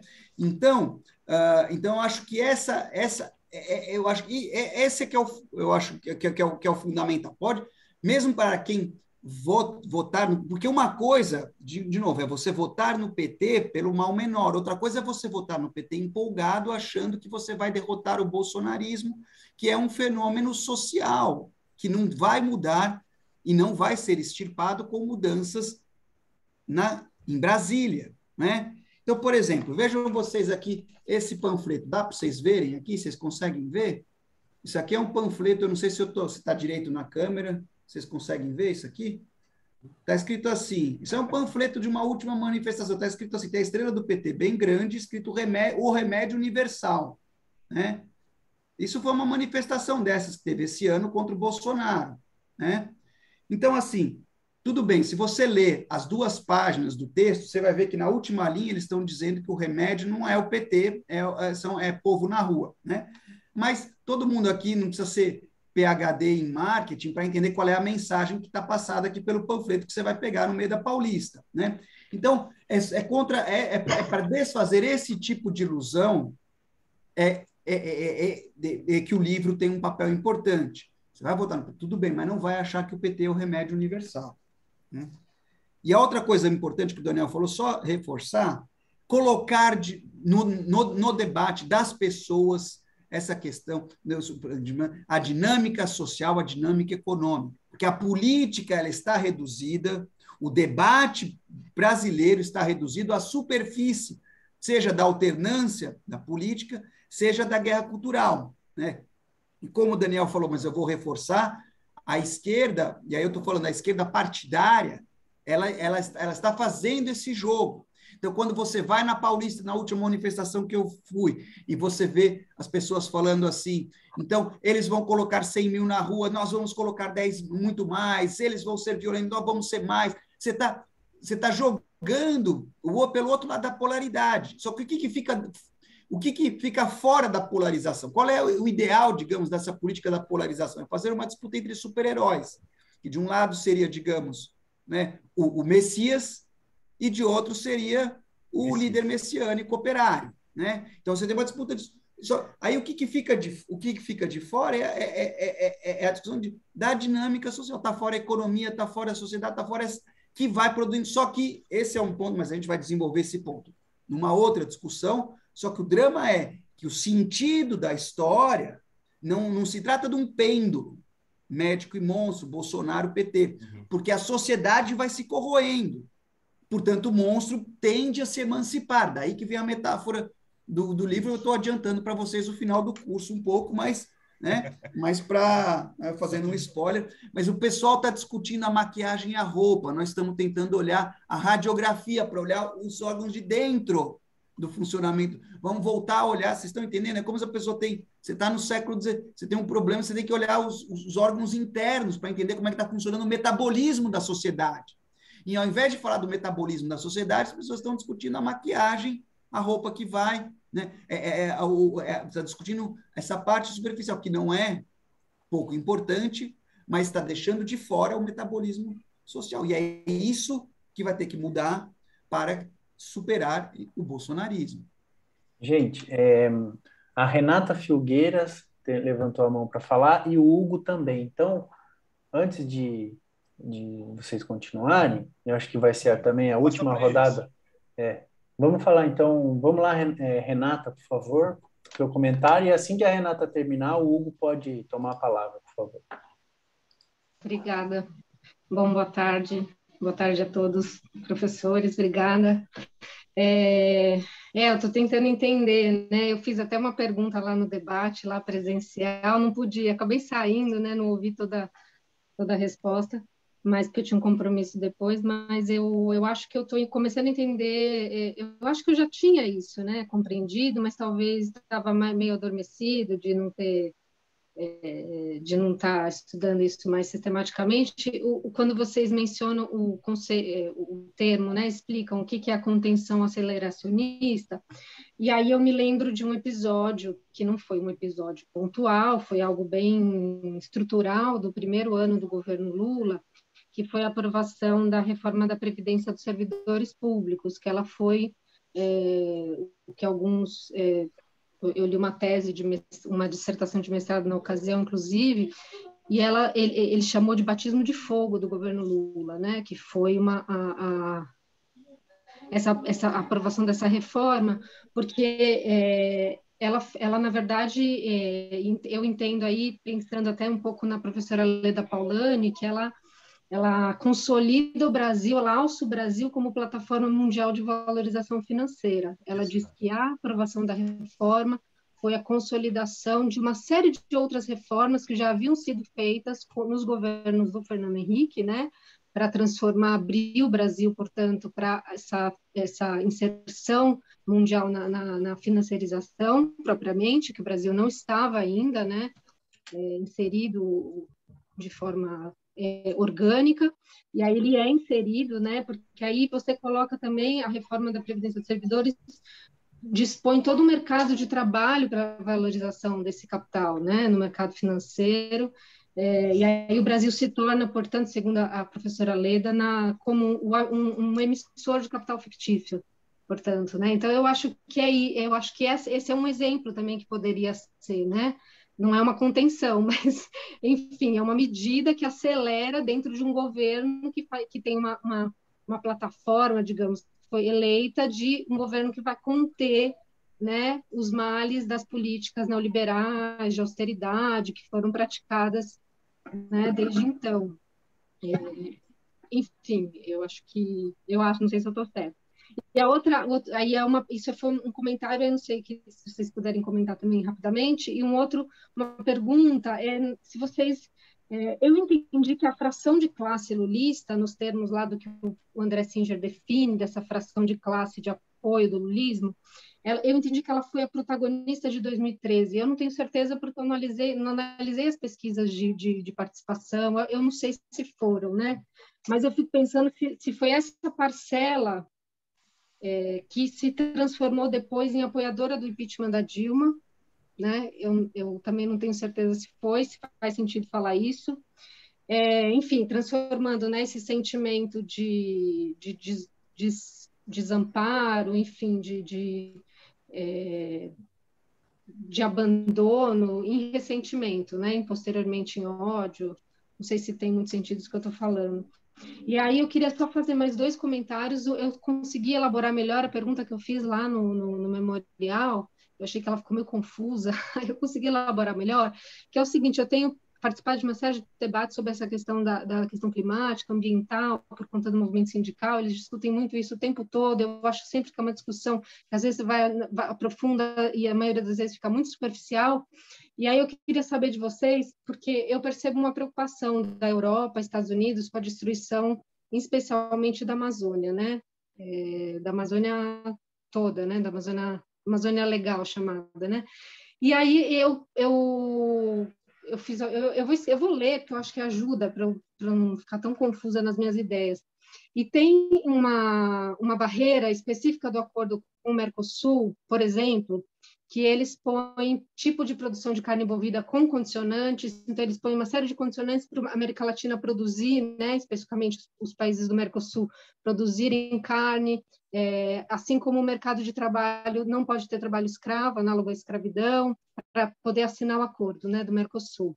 E aí, recentemente, fazendeiros jogaram agrotóxicos na Amazônia para ampliar o desmatamento e poderem aumentar a produção de gado e corte de madeira. É uma reportagem feita pela agência pública. E aí o Brasil é pensando nisso, né, a inserção do Brasil nessa produção, ele é um dos maiores exportadores de carne bovina do mundo e é o quarto maior produtor de grãos, né, grãos que são commodities, né, do mundo. E eu fico pensando se a maior força política de resistência a essa mudança de rota que poderia vir com o retorno do Lula, poderia vir uma mudança de rota na forma de tratamento da Amazônia, eu não sei também se isso é fato, se essa resistência pode vir na agropecuária, do poder dos fazendeiros, né, dos empresários, se isso tem, porque eles apoiaram, né, maciçamente o governo Bolsonaro, a eleição.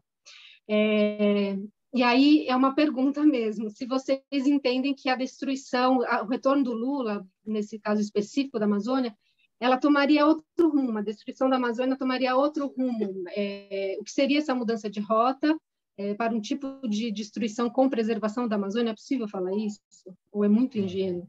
Sabe? Eu não acho que a gente quando você entra no meio ambiente, você destrói, né? Não estou nem entrando nesse debate mais profundo, pensando em termos de mudança mesmo de rota, enfim, de acesso dos recursos naturais da Amazônia.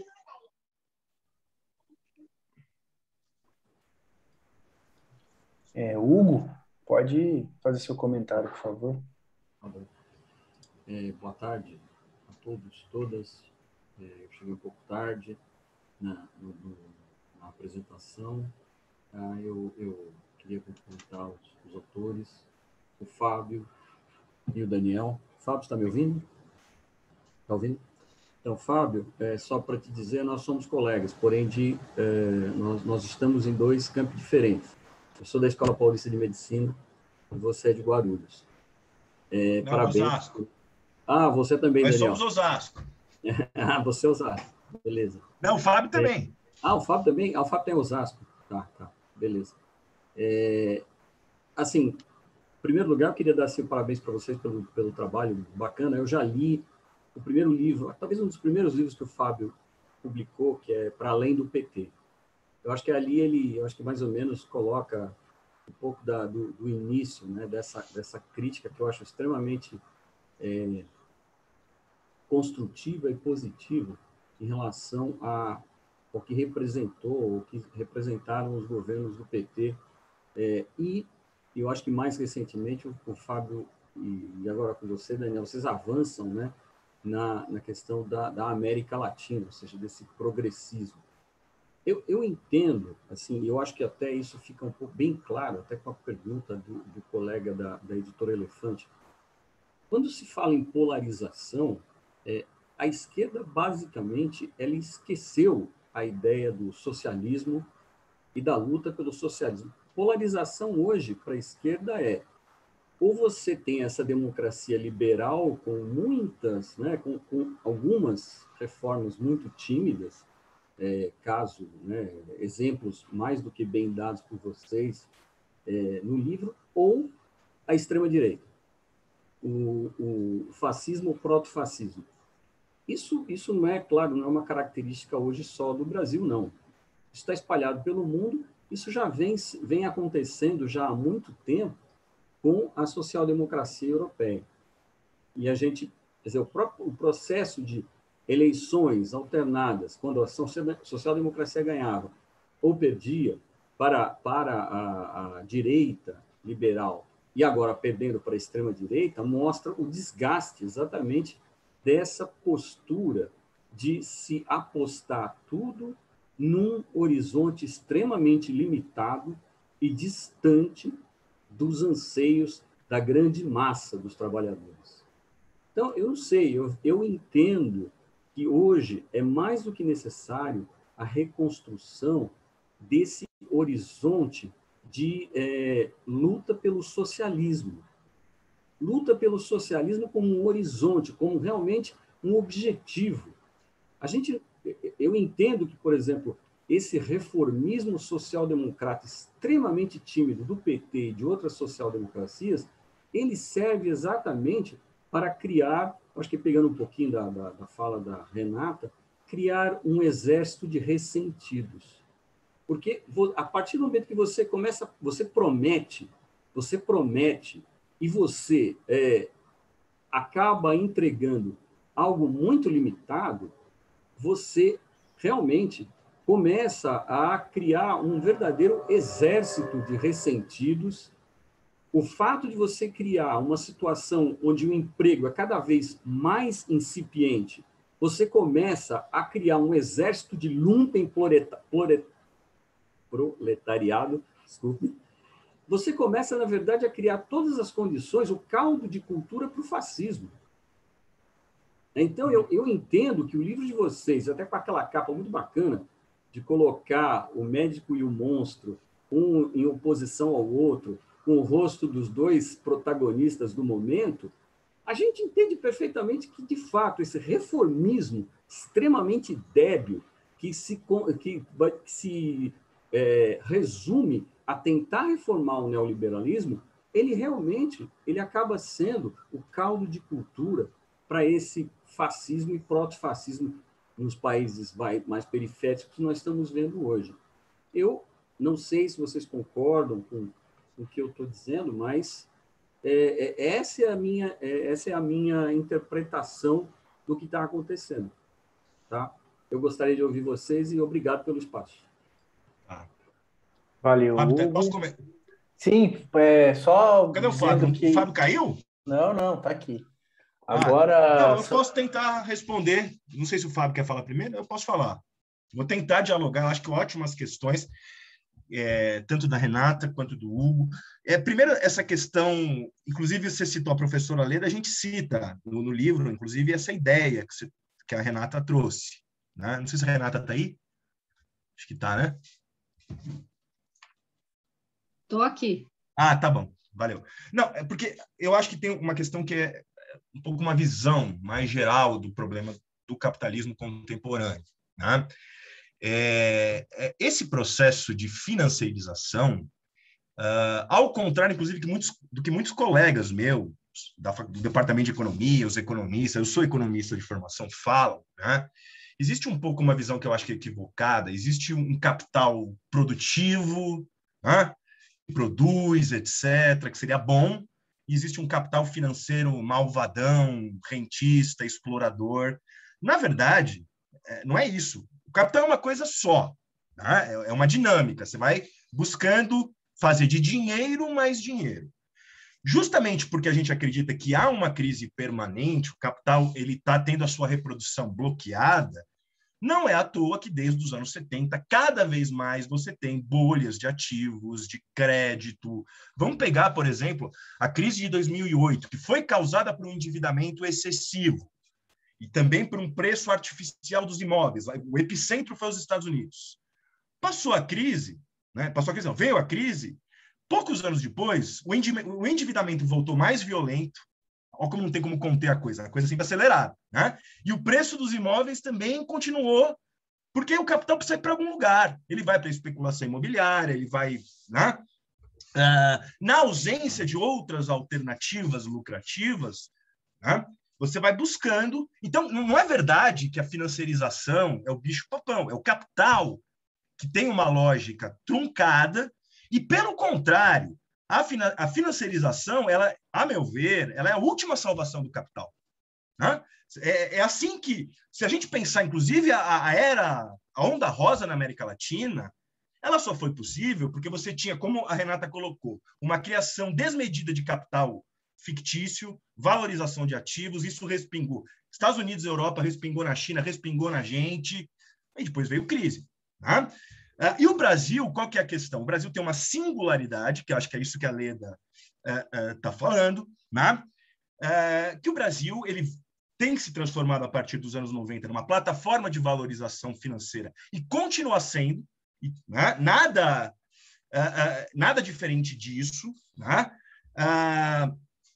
Aonde, em condições mais precárias, eu acredito, Renata, porque mais precárias em todos os sentidos, né? Porque o que acontece? O Brasil, o que o Brasil tem a oferecer? Como você falou, ativos que fornecem capital fictício para esses mercados globais, né? De diferentes maneiras, títulos da dívida pública, privatização, ações de empresas. E aí você tem momentos de otimismo, de liquidez, de euforias globais que respingam na gente.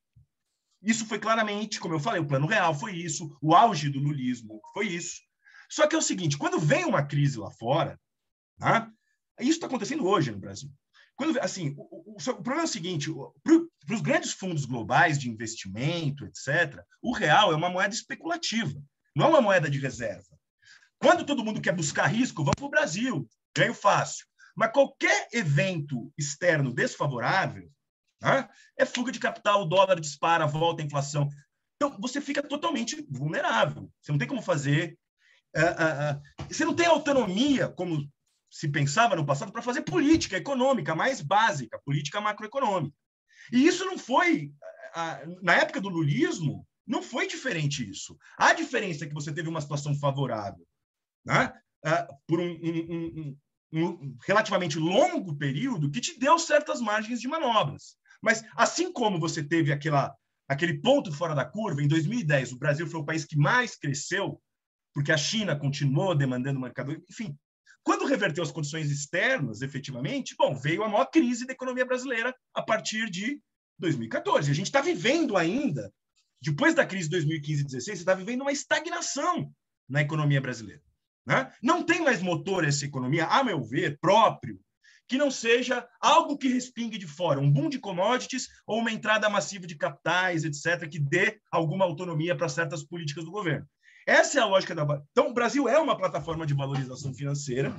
Então, por isso que eu acho... Aí, isso reforça o argumento de que eu acho que bom, agora vai ser diferente, agora nós vamos ser desenvolvimentista, agora nós vamos ser keynesiano. Tá bom, mas falta combinar com os russos. Os russos são um mercado global, né? Você não pode, ao mesmo tempo, falar que você vai jogar esse jogo, mas, ao mesmo tempo, você não vai jogar as regras desse jogo. Não tem como fazer isso, né? Então, o que tem que ser questionado é o jogo em si, na verdade. Óbvio que isso não é fácil, isso não é simples, mas é uma questão de opção, de esforço prático, intelectual, né?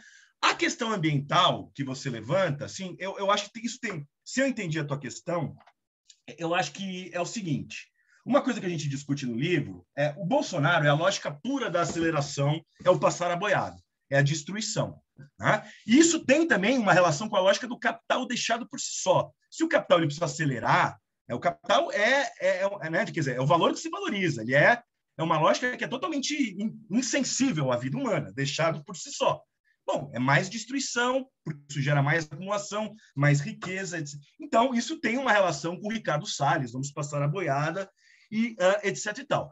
Só que eu acho, Renata, não sei se você concordaria comigo, mas mesmo no agronegócio, né, agronegócio, inclusive, que, não vamos esquecer que o Lula, né, não é uma questão de uma acusação moral, mas vamos lembrar que o Lula ele chegou a falar que os usineiros eram os heróis do Brasil, quando ele era... Vocês lembram dessa frase dele, né? Porque essa relação também, quer dizer, o agronegócio foi um esteio fundamental daquele processo lá. Ele se reforçou em detrimento da reforma agrária, etc. e tal, porque foi o que trazia dólar para o Brasil, o que, né, criou um complexo industrial agrícola que foi um grande motor daquele processo de crescimento e tudo mais, né? Agora, o que eu acho é o seguinte: ao mesmo tempo que o bolsonarismo, então, mas voltando para a coisa do bolsonarismo, é a aceleração, né? É a destruição, não tem regra nenhuma, né? Digamos, o capital na sua forma mais pura, sem qualquer tipo de contenção. Só que mesmo para setores do agronegócio, como acho que você bem colocou, isso cria problemas. Por exemplo, a questão da relação de...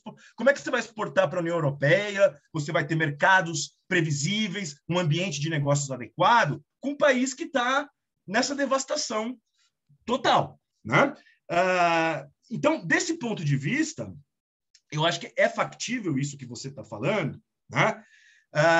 Bom, digamos, vamos tentar, então, reforçar o agronegócio, né? Porque, na verdade, o capitalismo brasileiro ele depende do agronegócio. A gente não tem dólar sem o agronegócio.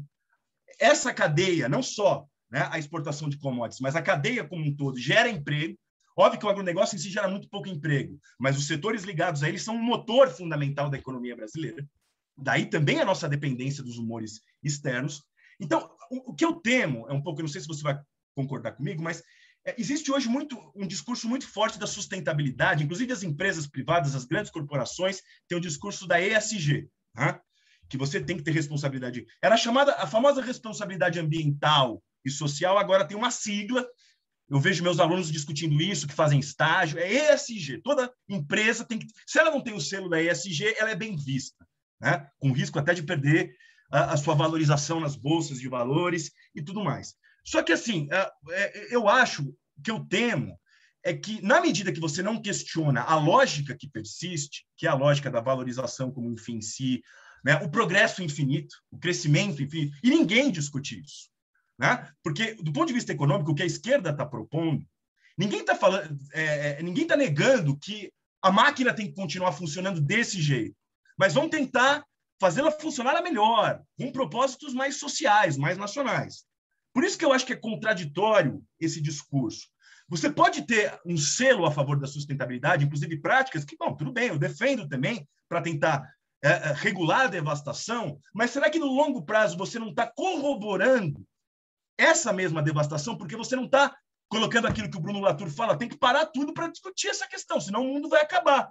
Você vai, digamos, é mais um remédio, é mais uma contenção. Você vai dando uma sobrevida, mas na medida que a dinâmica econômica continua exigindo obsolescência planejada, consumismo, devastação, etc. e tal, tudo bem, parece que você está tendo algo melhor, mas você está, mais uma vez, adiando o encontro da sociedade com a sua verdade. Que hoje a gente vai encarar essa questão ambiental radicalmente, pegar o touro pelo chifre na raiz e mudar as nossas práticas de consumo e produção, ou o mundo vai acabar, né? Então, eu vejo dessa forma. E aí, só para concluir rapidamente, a questão do... Hugo já foi embora. Eu queria responder, mas ele não está aí. né? Não sei se o... Ô, Hugo, você está aí ainda? Tô aqui, não. Sim.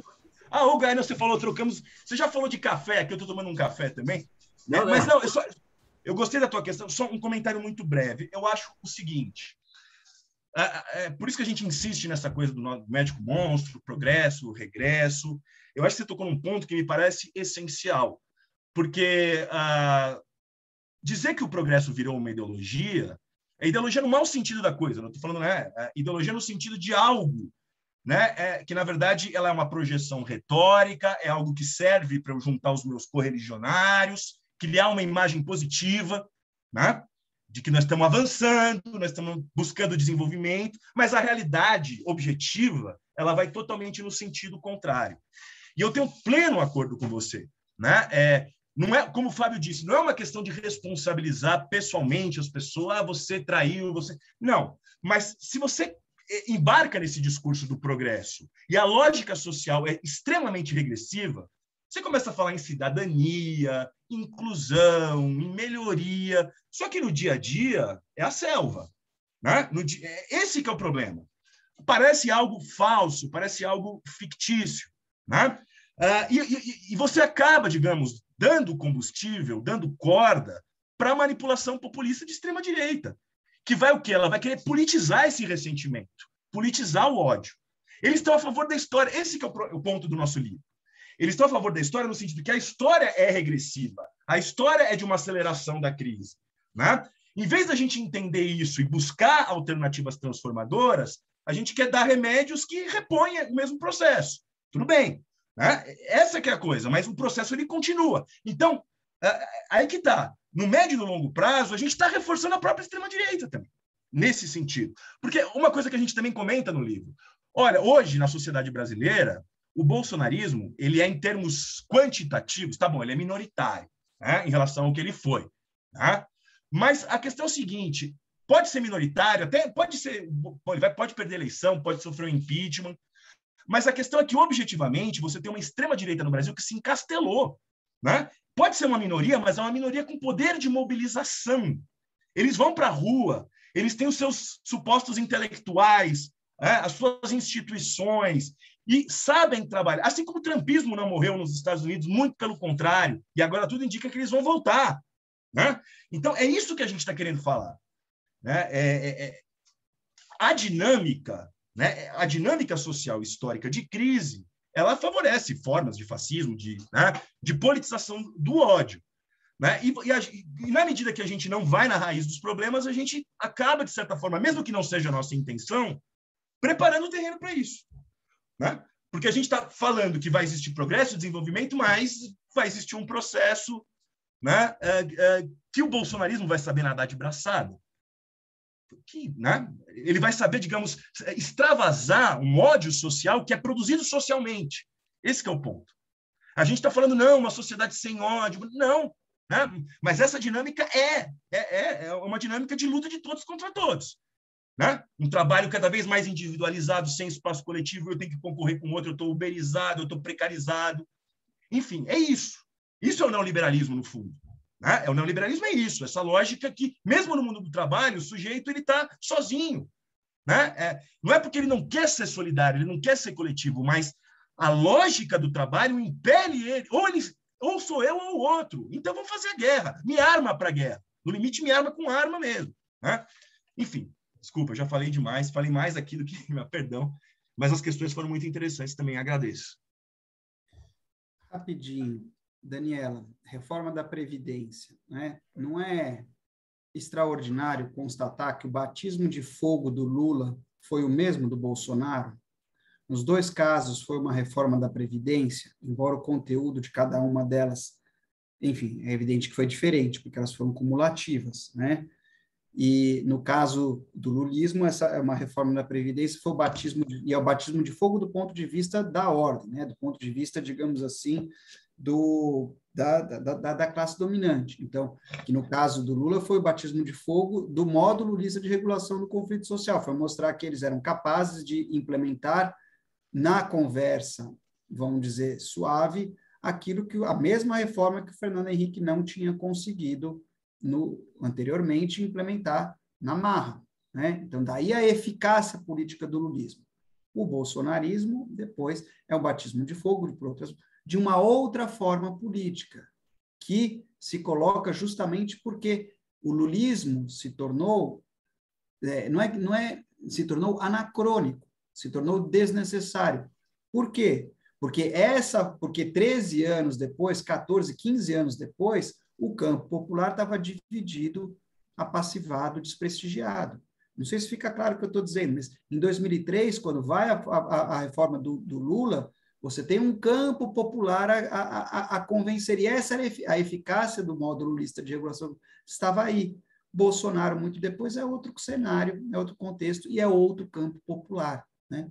Então, além da gente ver toda a dessocialização autofágica que a gente está falando, que é o caldo de cultura da política do ódio, ela é também uma gangrena do campo popular organizado, da forma como o Brasil conheceu, ou o mundo conheceu, vamos dizer, sindicatos, movimentos sociais, nos anos 70, 80, 90. Também todo esse campo se debilitou estruturalmente, porque a sociedade, porque o tecido social vai se corroendo, vai se individualizando e vai se tornando cada vez mais uma luta de todos contra todos.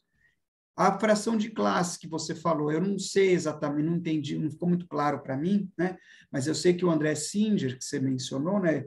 Ele vai um pouco na linha do André do Boito, né? Vão ter essa ideia de frações de classe da burguesia, uma delas tinha, vamos dizer, endossado o projeto neodesenvolvimentista, portanto, estaria apoiando o governo petista. Então, quando você tem mudanças, né?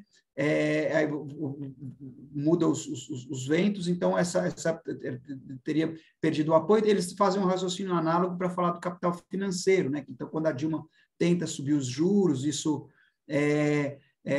bom.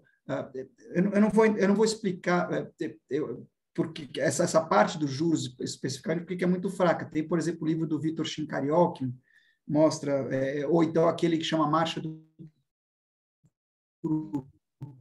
tem um texto muito bom sobre essa parte do... mas o ponto só que eu quero, em uma palavra, muito mais no campo, digamos, do Florestan Fernandes e de outros intérpretes da formação da burguesia brasileira, né, que vem que unifica a burguesia fundamentalmente são objetivos negativos, que é manter o povo fora da política, o monopólio da política, como um circuito fechado, e assim por diante. Que então, eu acho que essa leitura de frações, ela, de certa forma, reatualiza a ideia de que você teria uma oposição entre o que no passado foi os latifundiários, uma burguesia industrial, uma oposição entre um capital financeiro e um capital industrial, que, como o Daniel já adiantou, acho que não corresponde à realidade de classe, do perfil, da morfologia da classe dominante brasileira na atualidade. A questão ambiental, eu acho que você devia fazer uma pesquisa com esse tema, né? Do jeito que você fraseou lá no memorial. E sobre o Hugo, você já falou, mas duas ideias para completar, né? A ideia primeiro, um mundo de ponta cabeça, né? Que quando o Daniel fala, então, que a esquerda se tornou restauracionista, né? Nós temos hoje, no Brasil e em outras partes, uma esquerda que defende uma institucionalidade burguesa que antes se pretendia superar, né? Então, estamos aí defendendo a imprensa, defender a liberdade de imprensa, que aí está sendo interpretado como defender a Rede Globo, defender os grandes monopólios de comunicação, né? Defender um parlamento, que é enfim, que é o que a gente sabe que está defendendo toda uma institucionalidade, né, que a esquerda, historicamente, se orientou a superar, né? Portanto, é mais uma dimensão desse restauracionismo. Agora, ao mesmo tempo, né, está faltando sonho, né? Como é que a gente vai inventar? Então, se a gramática da esquerda do século XX, o socialismo do século XX, a ideia de uma revolução operária camponesa, tomar o Estado, né, se mostra hoje em dia, também estava ancorada na ideologia do progresso, né? E, portanto, acredito, Daniel, eu, muitos outros, né, que isso deve ser questionado. Mas qual é o outro sonho? Né? Qual é o outro horizonte? A outra... então, isso está por ser reinventado, está por ser criado, é a cura para o câncer, ou as várias curas para o câncer que precisamos trabalhar para criar e inventar, né? O último ponto que eu queria dizer é essa dinâmica cumulativa que o Daniel estava dizendo, né? Pensem vocês o seguinte, então, se o Trump volta nos Estados Unidos, né? Qual é a questão? Quando a gente está falando de que, a gente está dizendo assim, olha, não tem problema votar no PT desde que você entenda no que você está votando. Mas tem um outro ponto que é o seguinte, estar atento e denunciar os falsos remédios, os falsos vendedores de remédio, e denunciar também as formas da política que pretendem sequestrar o debate e a política, aceitando os termos colocados pelo bolsonarismo. Por que eu estou falando isso? Porque parte dessa dinâmica cumulativa também implica que o bolsonarismo vai recolocando as fronteiras do debate social e do debate político. De modo que, então, se a gente imaginar um bolsonarismo daqui 10 anos, né, o que vai estar sendo discutido, o que vai estar sendo defendido, o que vai estar... é muito diferente do que agora, né? Eu não sei se fica... Mas a esquerda está corroborando para essa redução do horizonte, esse encurralamento, que, na verdade, não é um encurralamento da esquerda, é um encurralamento da vida, né? E a gente não pode corroborar com isso, né? E, portanto, precisamos romper com essa ordem, e disso falaremos na semana que vem, na quarta-feira, melhor dizendo, ao discutir, entre outras coisas, as rebeliões na pandemia na América do Sul. Maravilha, gente. Ô, Tadeu, posso falar um minuto? Você não...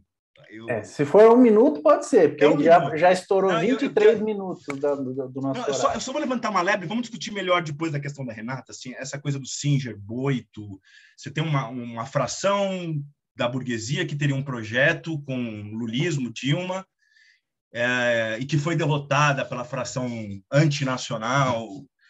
Sabe qual que é a questão? É muito rápido, porque eu acho que essa argumentação é falsa, na minha opinião. Com todo respeito ao Singer, Boito, os autores que a discutem. Primeiro que é um casamento, assim, né? Quer dizer, que no 2012, todo mundo junto na Fiesp, CUT, lançando lá a nova matriz da Dilma, 2013, 14, 15, 16, todo mundo, né, pulou fora do barco e virou inimigo hostil Fiesp em 2013, já se pintando de verde e amarelo, né? A questão que eu coloco é a seguinte, o problema é que não existe mais projeto, eu colocaria nesses termos. Achar que existe uma burguesia com projeto, como no passado, mais nacional, mas não existe isso, né? Eles estavam com a Dilma porque a Dilma deu energia barata, deu crédito, deu demanda a partir das estatais para eles e deu isenção fiscal. Ponto. Né? E aí volta a questão, só para concluir, a lógica da valorização financeira. Porque quando vem fuga de capital do Brasil, o dólar dispara 2014, 2015, as ações dessas empresas produtivas, né, digamos assim, esses aliados começam a derreter. Os caras estão tudo endividados em dólar, o dólar dispara. Aí eles começam a gritar que nem louco para Dilma. Né? Então, é o curto-prazismo que domina, não tem projeto. Achar que tem projeto, não. Né? Enfim, mas vamos desenvolver melhor. Eu não queria... Eu tinha notado isso, desculpa, Tadeu, né? Mas eu já terminei. Tá? Beleza. Eu não vejo assim, pelo menos. Vamos ter mais 2 encontros aí para aprofundar os temas. Então, eu queria agradecer mais uma vez a presença do Daniel Feldman, do Fábio Luiz Barbosa dos Santos, autores do livro O Médico e o Monstro, e também de todo mundo aqui que veio nesse sábado assistir o curso, participar do debate. Então, marquem aí na agenda na quarta-feira, próxima quarta-feira, dia 1º de dezembro, às 19h30, às 7h30, vamos ter a segunda aula do curso. Tá bom? Agradeço mais uma vez. Boa tarde, bom fim de semana para vocês e até quarta. Um abraço. Tchau, gente. Valeu, pessoal. Obrigado a todos e todas aí. Obrigado.